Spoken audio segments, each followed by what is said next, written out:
আপনার সাথে একটু কথা বলা যাবে? আমি শ্যামাই টিভির সাংবাদিক। অবশ্যই।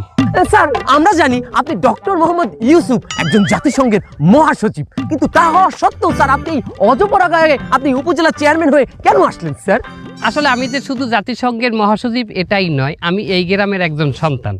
আর এই গ্রামে কাজ করার জন্য যখন আমি অফারটা পাইছি উপজেলা চেয়ারম্যানের, নিজের মাতৃভূমির টানে আমি চলে আসছি। স্যার, আমরা জানি আমাদের যে উপজেলা চেয়ারম্যান ছিলেন সাবেক, তিনি এই গ্রাম থেকে কোটি কোটি টাকা কামিয়েছেন। স্যার, আপনার কত টাকা কামানোর ইচ্ছে আছে স্যার? কয়টা আছে এই গ্রামে? মানে কি কামাবো, কি আছে তোমাদের এইখানে? হ্যাঁ, আরে সাবেক চেয়ারম্যান ভাতের থালটা পর্যন্ত সাইডে খাইয়ে চলিয়ে গেছে। আমি বাবা রোজা থাকার নিয়ত করে আসছি। আমি জানি এখানে কিছু নাই, আমার না খাইয়ে থাকতে হবে, তাই রোজার নিয়ত করেছি। কি যে বলেন স্যার, আমাদের সাবেক চেয়ারম্যানই তো এই এলাকা থেকে কামিয়েছে 100 কোটি।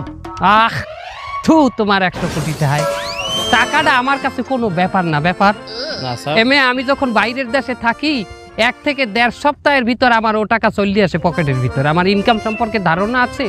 আচ্ছা স্যার, বুঝতে পেরেছি। তাহলে স্যার, আপনার এই ভারপ্রাপ্ত চেয়ারম্যানের মেয়াদ কতদিন থাকবে? আপনি কতদিন থাকবেন স্যার? থাকবো না তোমাদের এখানে। চলেন sir. Sir sir sir sir কোথায় যাচ্ছেন স্যার? কোথায় যাচ্ছেন? আইতাল্লাম না, এর মধ্যে কন যে আপনি থাকবেন কয়দিন? তোমরা ইন্ডিয়ার দালালি করতে করতে, চামচামি করতে করতে তোমাকে মানসিকতা হয়ে গেছে বাবা কলিকাতা।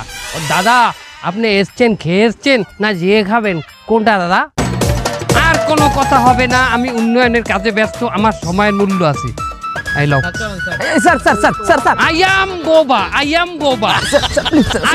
boba.